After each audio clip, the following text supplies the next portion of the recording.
इतिहास कमाल के लीडर्स की कहानियों से भरा पड़ा है, लेकिन कुछ कहानियां है ना, वो उतनी सामने नहीं आ पाती जितनी आनी चाहिए।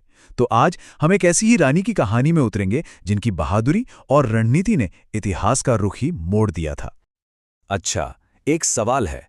ब्रिटिश ईस्ट इंडिया कंपनी के खिलाफ जंग छिड़ने वाली पहली भारतीय रानी कौन थीं? ज्यादातर लोग 1857 की क्रांति के हीरोज के बारे में सोचते हैं, है ना? लेकिन सच तो यह है कि भारत का स्वतंत्रता संग्राम उससे बहुत बहुत पहले शुरू हो चुका था। तो चलिए जानते हैं उस पहली रानी के बारे में जिन्होंने संघर्ष की आग जलाई। उनका नाम था रानी वेलु नचियार। उन्हें तमिल लोग बड़े गर्व से वीर मंगई कहते हैं, जिसका मतलब है बहादुर महिला। और ये नाम उन्होंने अपनी हिम्मत और अपनी जबरदस्त लीडरशिप से कमाया था। तो सवाल यह है कि वेलु नचियार सिर्फ एक राजकुमारी से एक इतनी कमाल की योद्धा और स्ट्रैटेजिस्ट बनी कैसे? देखिए, उनकी कहानी शुरू होती है उनकी परवरिश से, जो 18वीं सदी की किसी भी राजकुमारी के लिए सच कहूं तो बिल्कुल आम नहीं थी। उनकी ट्रेनिंग का जो दायरा था वो सच में हैरान कर देता है। वो सिर्फ तलवारबाजी या तीरंदाजी में ही माहिर नहीं थी, नहीं, बल्कि वलारी और सिलंबम जैसे खतरनाक मार्शल आर्ट्स में भी पूरी तरह ट्रेंड थी। और इतना ही नहीं, उन्हें फ्रेंच, इंग्लिश, उर्दू कई भाषाएं आती थीं। सोचिए उस दौर में ये कितना बड़ा स्ट्रेटेजिक एडवांटेज रहा होगा। सब कुछ ठीक चल रहा था, उनकी जिंदगी शांति से आगे बढ़ रही थी। लेकिन फिर एक हमला हुआ, एक ऐसा हमला जिसने उनकी दुनिया हमेशा के लिए बदल कर रख दी। और यही वो पल था जिसने एक रानी को एक बागी नेता बना दिया। ये टाइमलाइन उनके जीवन के सबसे मुश्किल मोड़ को दिखाती है। 1746 में उनकी शादी शिवगंगई के राजा से हुई, लेकिन फिर 1772 में ईस्ट इंडिया कंपनी ने युद्ध में ना सिर्फ उनके पति की हत्या कर दी, बल्कि उनके राज्य पर भी कब्जा कर लिया। सोचिए, एक ही पल में वो एक रानी से भगोड़ा बन गई, लेकिन उनके दिल में अपने राज्य को वापस पाने की जो आग थी, वो जल रही थी।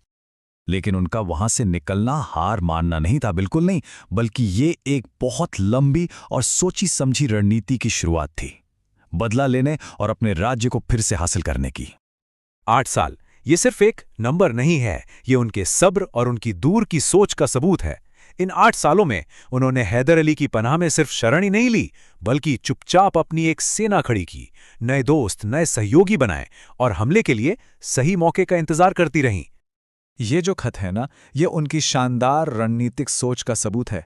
1772 में हैदर अली को लिखे इस खत में उन्होंने सिर्फ मदद नहीं मांगी थी, नहीं, उन्होंने एक पूरा का पूरा प्लान सामने रखा था जिसमें उनका विजन और उनका आत्मविश्वास साफ साफ झलकता है। और फिर 8 साल की लंबी तैयारी के बाद वो पल आखिरकार आ ही गया। वो पल जब उन्होंने ईस्ट इंडिया कंपनी पर अपना हमला बोला।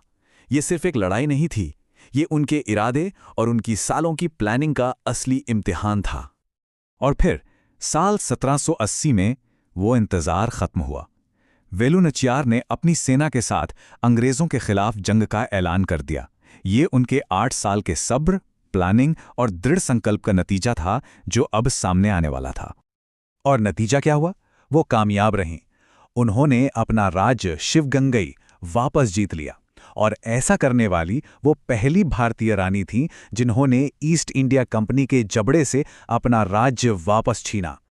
और इसी जबरदस्त जीत के बाद उन्हें वीर मंगई का खिताब मिला।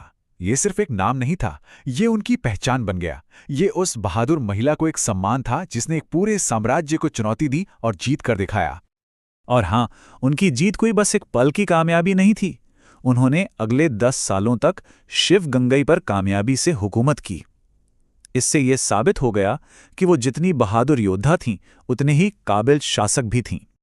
उनका शासन 1790 में खत्म हुआ जब उन्होंने अपनी बेटी को सत्ता सौंप दी। लेकिन उनकी कहानी यहां खत्म नहीं होती, बिल्कुल नहीं।